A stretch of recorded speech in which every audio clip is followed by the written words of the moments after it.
The national capital is now India's #1 COVID hotspot with more active cases than even Mumbai. As infections surge, the capital and its healthcare infrastructure is crumbling. India Today's special investigation team conducted a reality check of Delhi and central government hospitals. And the reality is very, very grim, far worse than even you may have imagined.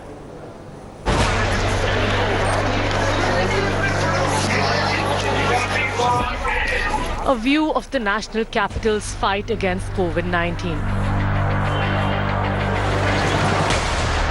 Crowds of suspected corona patients wait for hours to get tested. This as cases break previous records in Delhi. Sitting on the sideways, on the floors, lying on the ground, in close proximity. Some with masks slipping down their noses, some without them. Facing impatient guards.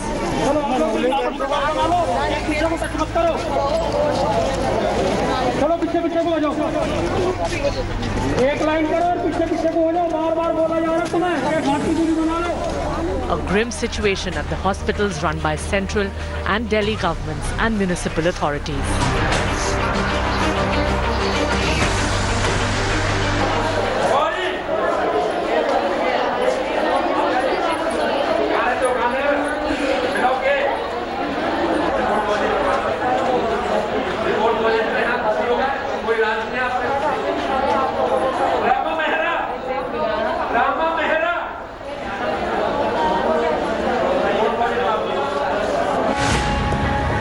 The main lobby of the Dr. Hegdewar Hospital, it's 2 in the afternoon and suspected COVID patients are waiting for test reports. Positive cases are called out, are handed reports and told to go back home.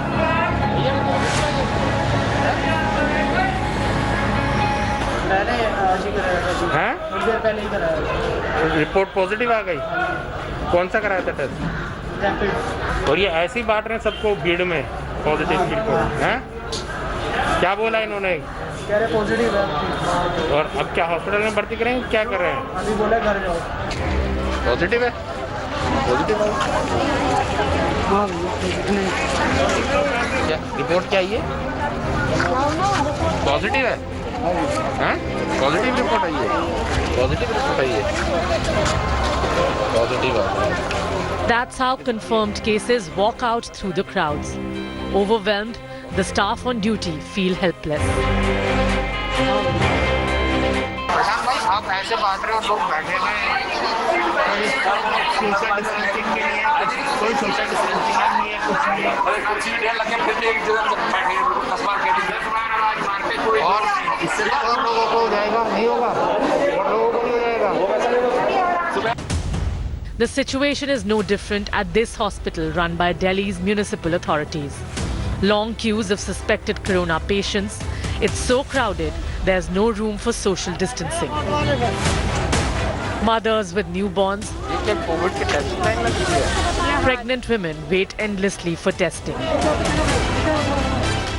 6 बजे से यहाँ तक आए। कहाँ से आए हैं आप? मंडौली से। और अभी सुबह 6 बजे आ गए थे? हाँ जी। चले जाओ 10-15। और अब 10:30 बज रहे हैं। अब देख लो क्या 257 अमित। अरे 257 अमित कौन है? 257 Amit. 263। Some patients who have tested positive have just disappeared in the crowds. 263। Number बताओ यार, अपना नंबर बताओ। 3 पॉजिटिव रिपोर्ट है मेरे हाथ की, अब उनको ही बुला रहा हूँ, रिपोर्ट बांटने नहीं आया। Testing facilities are equally overstretched at the central government's RML hospital. कल सुबह आए टेस्ट के लिए। कल सुबह आएगा टेस्ट के लिए भैया, आज नंबर नहीं आ पाएगा। क्यों? भैया 1 नंबर आपका है, 50 चल रहा है अभी, 2:30 बजे बंद हो जाएगा, नंबर नहीं आया, इसलिए मना कर रहा हूँ। A cruel irony if healthcare facilities turn into potential breeding grounds for transmission. With Nitin Jain and Jamshed Khan, this is the India Today's Special Investigation Team.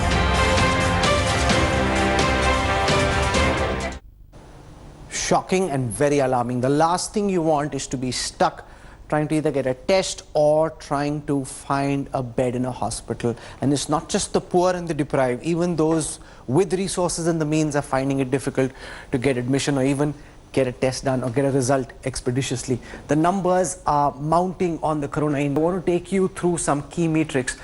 If you look at the global update, India is the #1 COVID hotspot at this moment, registering more cases than anywhere else at present. And if you look at the graph, this blue line, which is dipping, is that of the United States, whereas this orange line is of India, which is simply taken off and is climbing at a very alarming pace.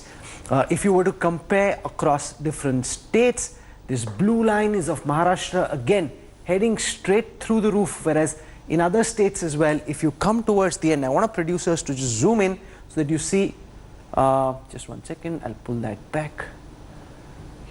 Here you go. So if you see even towards, right at the end of this graphic, you can see in states like Delhi, Uttar Pradesh, Gujarat, the spurt is sharp. It's a very, very sharp spurt visible.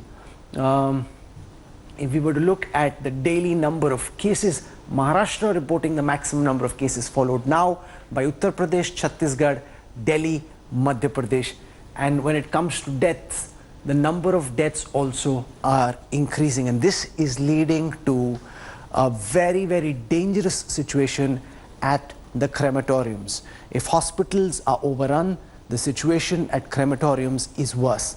With the death toll mounting, crematoriums are overflowing. In Gujarat, open fields are being used to burn bodies, and in Ranchi, the crematoriums are so overburdened that the metal grills are melting from the continuous fire. A grave milestone. A distressing deja vu from last year's virus lockdown. The new surge has overwhelmed the last responders. Bodies overflow at crematoriums and cemeteries. There are 5 crematorium grounds in total where special arrangements have been made for the cremation of those who are dying from COVID. In South Delhi, Punjabi Bagh crematorium ground, Hastasal crematorium ground, and in East Delhi, Karkaduma and Simapuri crematorium ground are also being prepared for all the deaths which are happening due to COVID in Delhi. More than 1,000 urns filled with ashes of COVID patients lie unclaimed at a crematorium in Rajkot. The fear of infection keeping relatives away. આ વખત 2021માં લગભગ 4 થી 4 મહિનામાં લગભગ 1000 થી 1200 જેટલા અસ્થિ અત્યારના ભેગા થઈ ગયા છે, જેમાં ઘણા પરિવારના તો પોતાના સ્વજનના અસ્થિ લેવા પણ નથી આવતા બીકના મારે. Funerals at this crematorium in Surat had to be suspended temporarily as constant cremations damaged its metal frames. Shut 15 years ago, this crematorium had to be reopened as deaths spiked. A crematorium in Ranchi had bodies rest on the floor outside. One of its electric furnaces malfunctioned, causing major delays in funerals.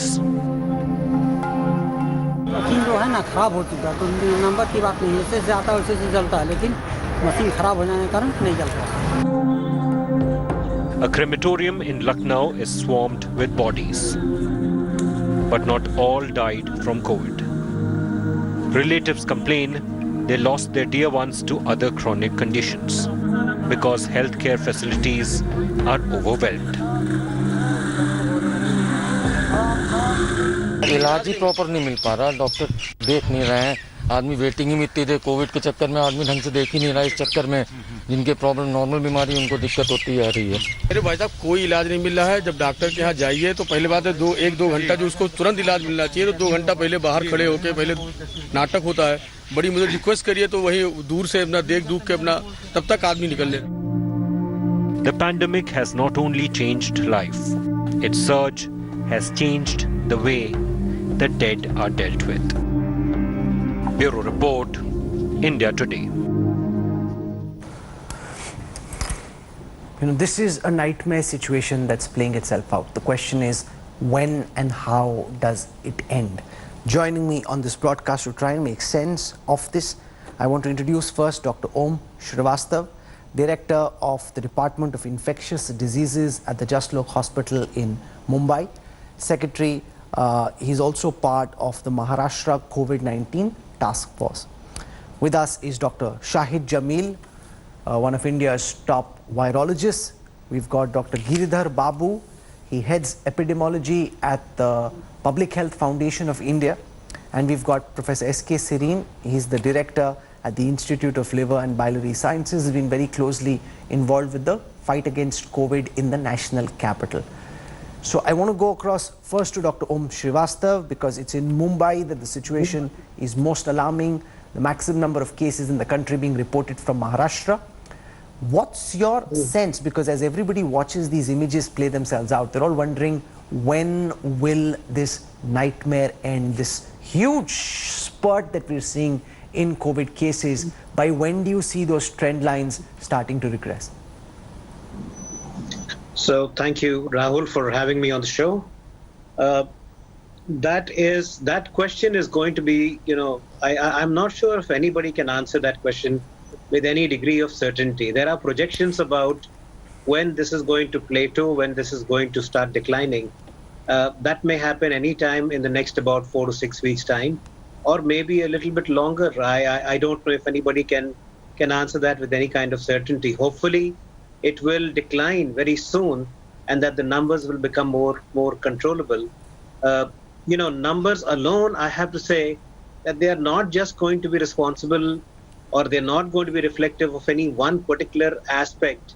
It's to do with a number of things, including our own behavior, how we are going to conduct ourselves over the next 6 weeks, 8 weeks, couple of months, or even longer if the illness stays the way it is in the community. So I must say that, all the lockdowns and all the provisions that we are talking about, they are going to be of any help only after we are going to be changing our own way of life. Otherwise, as soon as the lockdown has been lifted, if we are going to go back to our ways, then I'm afraid we have not learned any lessons in the last 14 months, and that this kind of a situation is going to stay in our life. Okay, Dr. Shahid Jamil, your best sense at this moment of how long this nightmare continues for? You're looking at different kind of models that have been put out in India and globally. People are only interested in knowing how long will our life be suffocated in the fashion that it is at this moment, and when can we start breathing normally again? Well, people who are in the business of building models say that this present wave is likely to last possibly till the end of May, maybe a week or two into June. But before we get there, the number of daily cases is going to rise further. We don't seem to have hit the peak yet. Again, the same people, if you believe them, they're saying that we'll hit the peak somewhere around the first week of May. So it's a very, very alarming situation. Mumbai, you already talked about hospitals running out of beds. Happening in Delhi as well. Delhi is projected to need about 15,000 critical care beds in the next 2 to 3 weeks. That capacity is not there. So it's a very alarming situation, and it will be a few weeks. But then there is no guarantee that there's not going to be a third wave. And clearly we need to do some thinking, some introspection, and some planning ahead to avoid it. Professor Giridhar Babu, you're amongst the people who are doing your own modeling. Tell us, what are your current models suggesting? Because there was a time when the first wave was on, when suddenly after reaching about 98,000, the COVID cases started to crash, and then the wave regressed. Why did that happen isn't fully established at this time. When do you see that happen, and how bad do you think the situation could get before it starts improving? Thanks for having on this show, Rahul. The way I am looking at several models and then getting a sense, this is just the beginning of the ascent of the second wave, with Maharashtra actually leading it, and they might have already Mumbai might be seeing maybe early signs of the decline, but Maharashtra will be probably far ahead of the curve. Other states of concern are Uttar Pradesh, Bihar, Chhattisgarh, and of course Maharashtra will continue to have higher cases.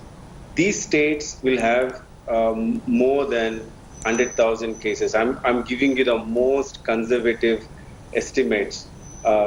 Actual scenarios are far more scary, so I don't want to instill any sort of fear in the audience. But what the model says, a very a grim scenario in some of the states. Both Uttar Pradesh and Bihar have a reproductive number of 2.8, 2 and 3 as of now, which means that each person is spreading to 3 more people, which means that the cases are only going to increase in the future. Not currently, they might be not having that many cases. Even West Bengal and the other states also have the reproductive number above 2. And when you have more than 100,000 cases per day in these high-risk states, and when we are aware that there is poor... Well, one second. You're saying that each of these big states like West Bengal, Uttar Pradesh and Bihar, in your models are projected to hit 1 lakh cases, because our aggregate India number was 1,85,000 today. So you're saying each of these states at some point in time over the next few weeks you're projecting will hit 1 lakh cases? Yeah, so in the maybe towards the end of the first week of May, these states will have 100,000 cases each day. The good news, even among these cases, is nearly 90% of them will be asymptomatic. So we might be looking at the requirement of hospitals for 5% for critical care. So the way we manage second wave has to be completely different from the way we addressed first wave. Because the numbers are so large, because most of them are asymptomatic, we need to be catering to this 5% who will have access to critical care. Oxygen supply is absolutely critical. Some of the medicines that are required are absolutely critical. We should forget everything else and then prioritize only containing the transmission. Sometimes I'm really scared by the attitude of some of the people around, saying that this may not be that big a wave. We will be somehow be spared. The mortality is lower. It is not a major problem. Let us get back our focus on other aspects. Let's live with the virus. All that is fine. But now is the time. We just need to reduce the onward transmission of these cases by taking stringent and very aggressive containment measures. I know. No, let me put that question straight to you. A lot of people seem to believe that yes, the cases are rising, but the number of people dying, touch wood and mercifully, is very few. Is that statistically borne out through your analysis, or do you believe that this idea that this is not as fatal as the first wave and that the case fatality rate is actually very low is a misnomer? So let's look at Mumbai, Rahul. Mumbai has an hospitalization rate of 4.5%, and yet they are unable to cater to the demands of the people who require hospitalization. And we should remind ourselves, Mumbai has by far one of the best health system in terms of the number of hospitals and beds available. We are speaking of other states where they may not have the similar health system capacity. So therefore, unless we contain the transmission drastically, the kind of beds, even if it is 1,000 to 5,000 beds required each day, do we have this kind of critical care capacity in some of the remote rural areas and some of the very dense settings? So if not, we need to be looking only at those states. Now, managing each state is more important than having a nationwide strategy, because each state is at a different, stage of the curve. Dr. Sareen, you worked with the Delhi government on its COVID response. We're already seeing in that report that our investigation team put out that the situation at the hospitals is nightmare-like, whether it's a government hospital or a private hospital. You've got people who've got COVID symptoms, they're just walking around the whole place, and potentially they could be spreading at that time their infection to the medical staff, to others who have come there along with patients as relatives. This is a nightmare scenario that's playing itself out. Do you have solutions and suggestions, Dr. Sareen? First, I would like to just add to what initially we started with, when this COVID wave can decrease. I mean, it's like the virus is like a villain. It disappears and reappears, and it will continue to do so, and we have to remember it. This may be second, third, fourth, we may continue to count. And the relevance of this wave is especially the way the surge has come. It is far steeper, faster, and more worrisome than ever before, in fact, in any part of the world. And the reasons we have to go behind, and then only we can calculate when the peak and the plateau will come. The virus has mutated. India started with 1 or 2 variants when we started sequencing early in the month of January. Now we have double mutants, triple mutants, and in fact, there are about 5,000 mutant variants of this. And what is the relevance of these mutants? They spread faster, they spread rapidly, and they do not require that kind of attachment. So they keep multiplying.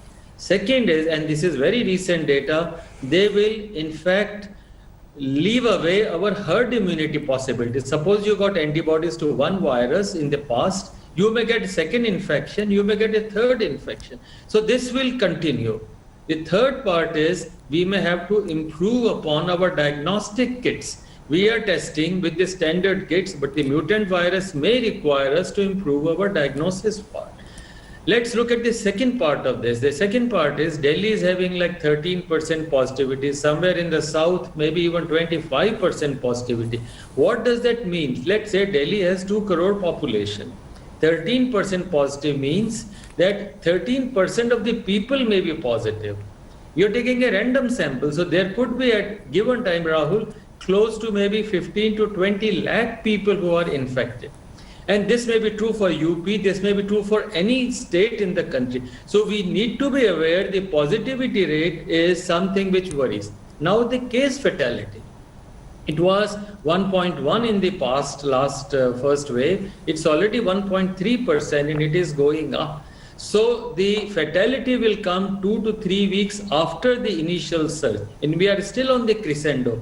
To put it all together, we are worried, and the way the wave is spreading, the virus is spreading. I hope we get a peak soon, but the peak will only come once we have a clarity on the speed with which the virus is growing, and nobody has a clarity, no modeling. In fact, Dr. Babu has put it, but no modeling has and can be done for double, triple, and 4 mutants, which may be faster. So let us understand this is going to be a surge, and we need to watch ourselves very closely for fatality and for problems. Dr. Shahid Jamil, try and explain why this wave is the way that it is. What is it that's happened to the virus, which in hindsight now wasn't quite as threatening during the first wave, which is leading to young children getting the infection, which is leading to massive lung infection, which is leading to people doing RT-PCR tests which show that they are negative.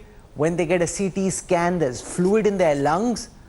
But when they're doing a COVID test, that COVID test they say is negative. So what's happened to this virus? Why is it acting in this fashion? Well, as Dr. Sareen just said, the virus has mutated quite considerably, and different kinds of mutants are floating around in different parts of the country. Also look at the states which are really showing the surge. And every state you can trace the surge to some spreader event. And usually those spreader events have been local body elections.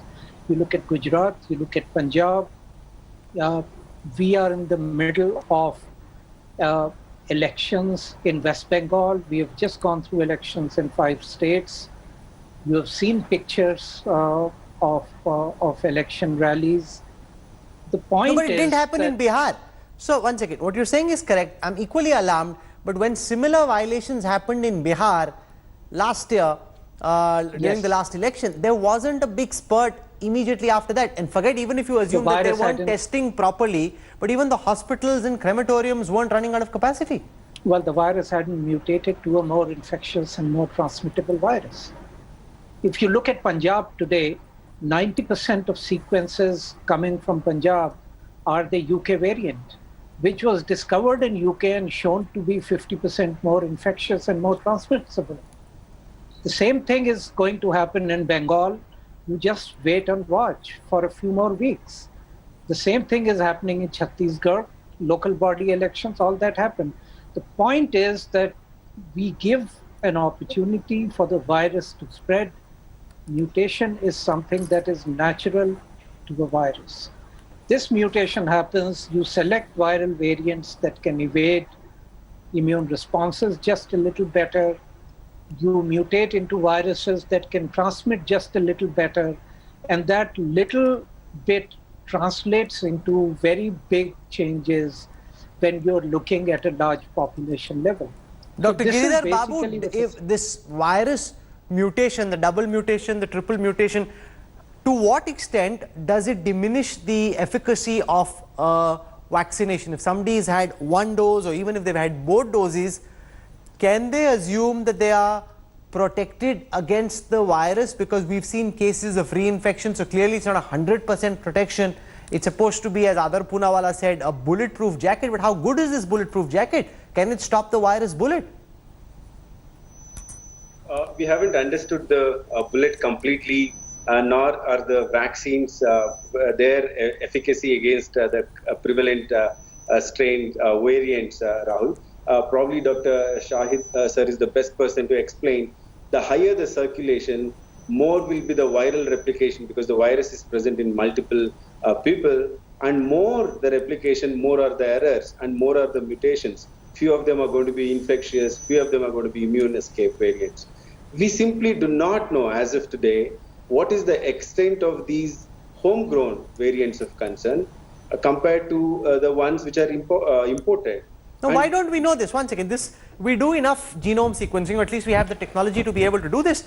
If this question is as important as it is, Shahil Jamil, why are we not stepping up the amount of genome sequencing that we're doing for understanding the nature of this virus, whether it's an Indian mutant or not? Is there, in some senses, a fear that you don't want to call it an Indian double mutant, or you don't want to call it an Indian variant of the virus, and therefore you're not talking about it? Well, let me answer that, if I may.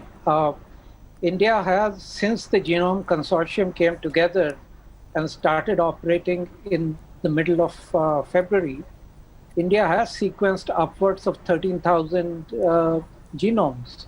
And we clearly see a lot of mutants spreading in different parts of the country. To understand the property of the virus, you have to culture the virus and, for example, challenge it in the lab with antibodies or with sera to see how well the virus grows. Those experiments are on, but what we can say based on the mutations that we see is what has been the experience of other countries. So let me just give you one example. UK variant, I've given you the example. This virus evades immunity a little bit better. It transmits better. And it's prevalent in Punjab. It's coming up quite effectively in Delhi as well.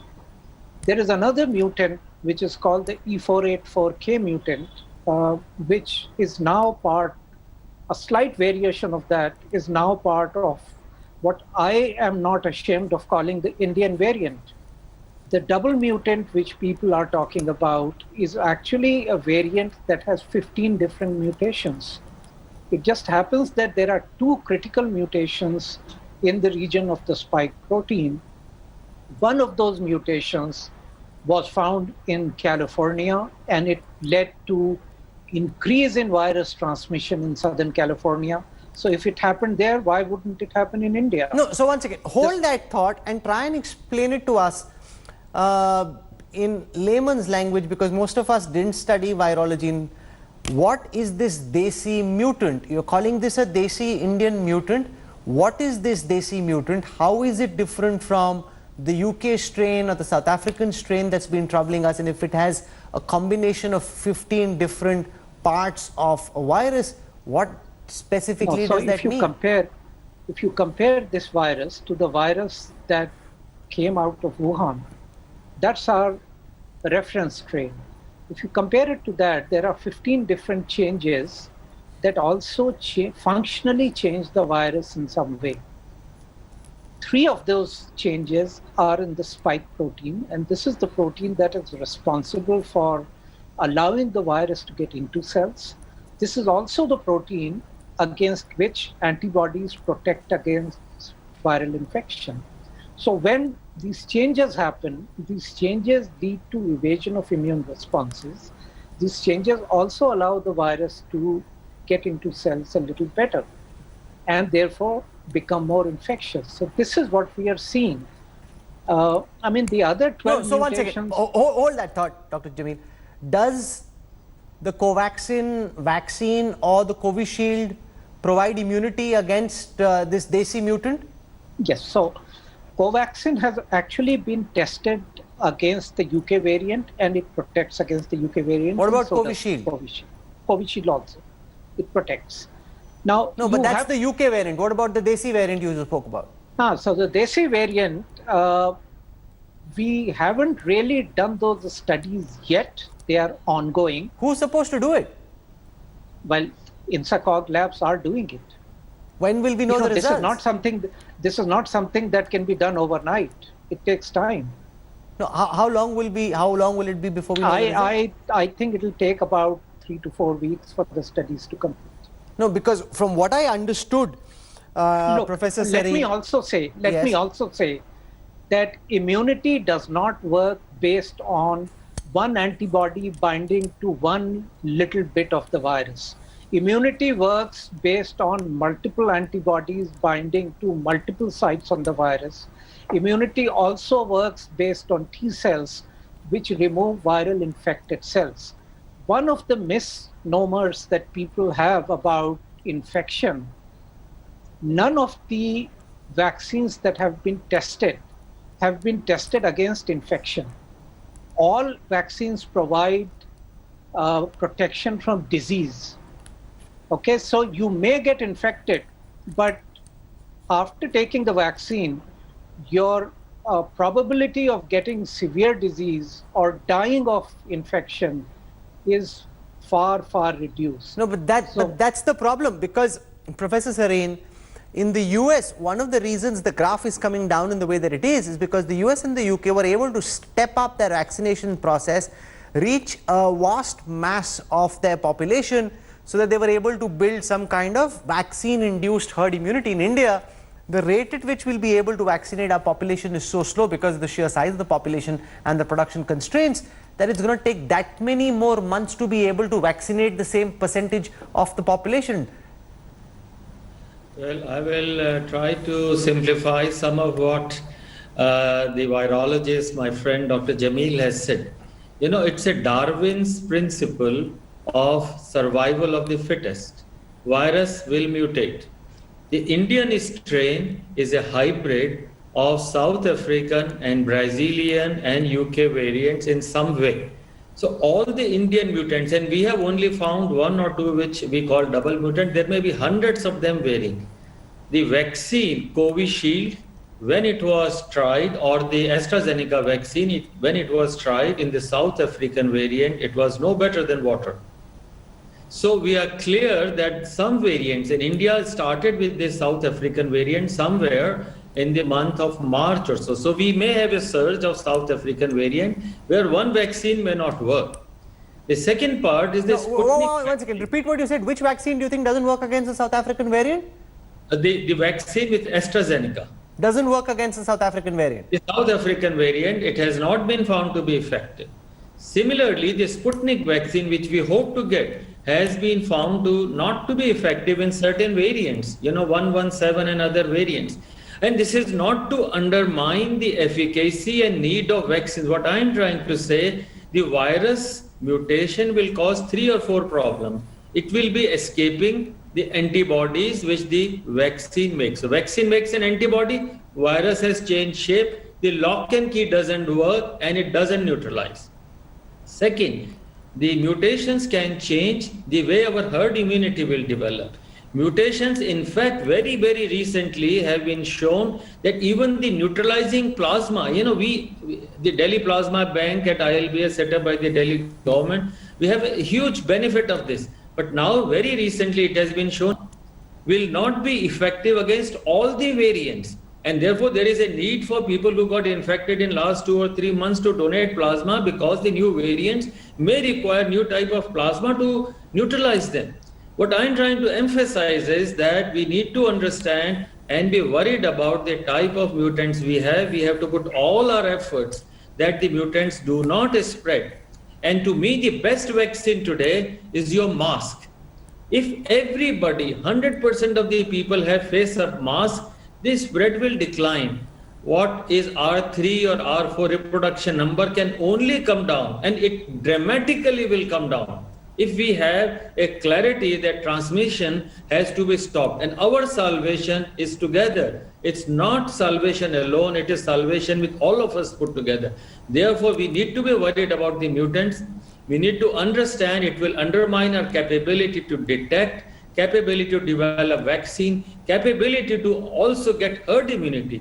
Therefore, I urge and I agree with Dr. Jamil, we should increase from 10 consortia of 10 labs to maybe many, many more labs. We have to find out. But till the time we do it, every virus should be considered, every infection should be considered as a mutant, and be careful about not letting it go further, especially in large melas or something. It can spread one variant, you can have different variants coming out because it is survival of fittest. Virus will mutate. It will infect in different manner to different No, but that's people. the problem, because for example, Giridhar Babu, we've now got a situation where netas are doing rallies, they're calling their supporters, they're coming without masks, the netas don't wear masks.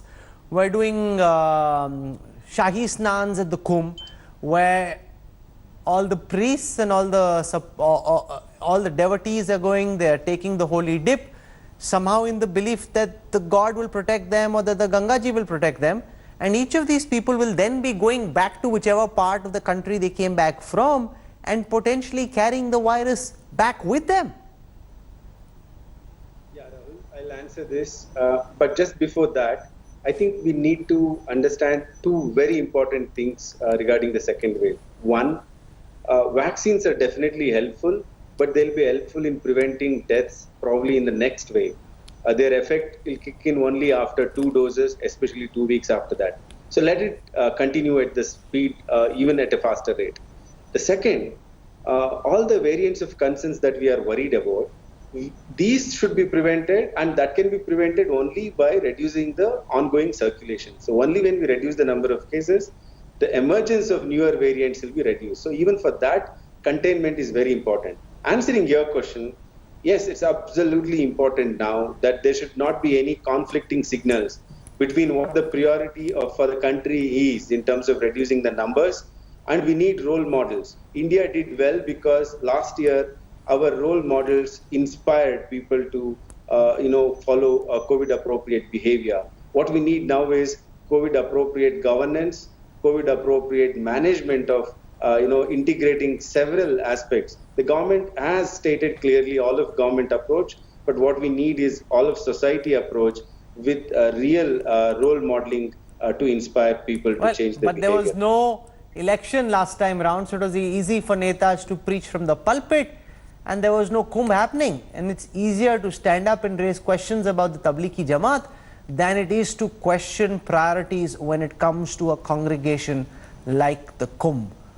You know, I've never been as depressed on an edition of the Newstrack as I have been listening to these 4 experts. This is a very, very scary scenario that's playing itself out, and what's worse is it's only likely to get much worse, and therefore mask up. That is key. without a mask, you have no bulletproof protection, you have no safety valve. Try to the extent possible of ensuring that you have your masks up.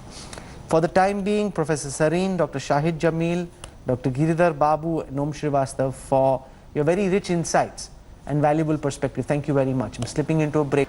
You're on board the Newstrack. From the Kumbh to the Ramazan prayers, COVID precautions have been forgotten at religious gatherings. During this monster COVID surge, should such huge gatherings even be allowed?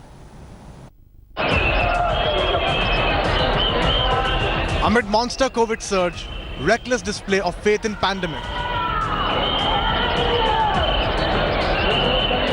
Undaunted believers toying with safety. Massive crowds endangering themselves and countless others. Lakhs took Shahi Snan at Mahakumbh in Haridwar. There was almost no masks or distancing. Many said the holy dip can actually save the world from pandemic.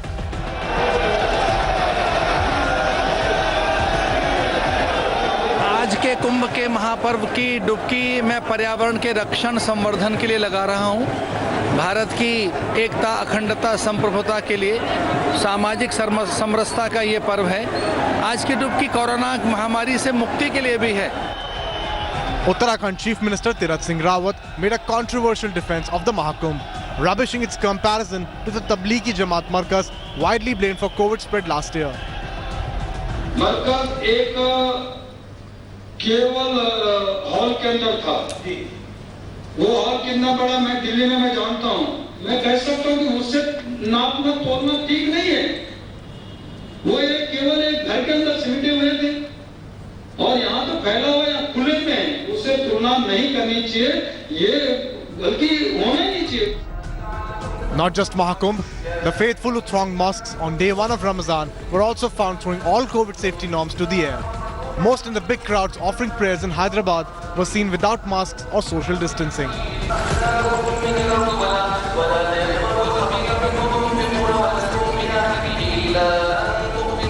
Even at Amritsar's Golden Temple, the faithful defied COVID safety norms on day of Baisakhi. Despite strict curbs after COVID spike in Punjab, devotees without masks assembled in large groups and took holy dips. Appeals by Gurudwara administrators fell on deaf ears. ਬਿਮਾਰੀ ਜਿਹੜੀ ਮਹਾਂਮਾਰੀ ਹੈ ਬੜੀ ਭਿਆਨਕ ਬਿਮਾਰੀ ਹੈ ਤੇ ਸਾਨੂੰ ਸਾਰਿਆਂ ਦਾ ਫਰਜ਼ ਬਣਦਾ ਹੈ ਕਿ ਇਹਦੇ ਤੋਂ ਇhtiyat ਰੱਖੀ ਜਾਵੇ, ਮਾਸਕ ਵਰਤੇ ਜਾਣ, ਡਿਸਟੈਂਸ ਬਣਾਇਆ ਜਾਵੇ, ਸਰਕਾਰੀ ਹਦਾਇਤਾਂ ਜਿਹੜੀਆਂ ਨੇ ਉਹ ਵੀ ਜਿਹੜੀਆਂ ਨੇ ਨਾਲ ਦੀ ਨਾਲ ਮੰਨੀਆਂ ਜਾਣ। ਜਿੱਥੇ ਸ਼ਰਧਾ ਹੈ ਉੱਥੇ ਨਾਲ ਦੀ ਨਾਲ ਇਹ ਵੀ ਸਾਰੇ ਜਿਹੜੇ ਹਾਲਾਤ ਬਣਿਆ ਉਹਨਾਂ ਦਾ ਵੀ ਆਪਾਂ ਨੂੰ ਡਟ ਕੇ ਮੁਕਾਬਲਾ ਜਿਹੜਾ ਹੈ ਉਹ ਕਰਨਾ ਚਾਹੀਦਾ। Scenes were different in Karnataka's Ballari. A massive crowd went berserk after a Rath Yatra event was stopped by police for COVID norms breach.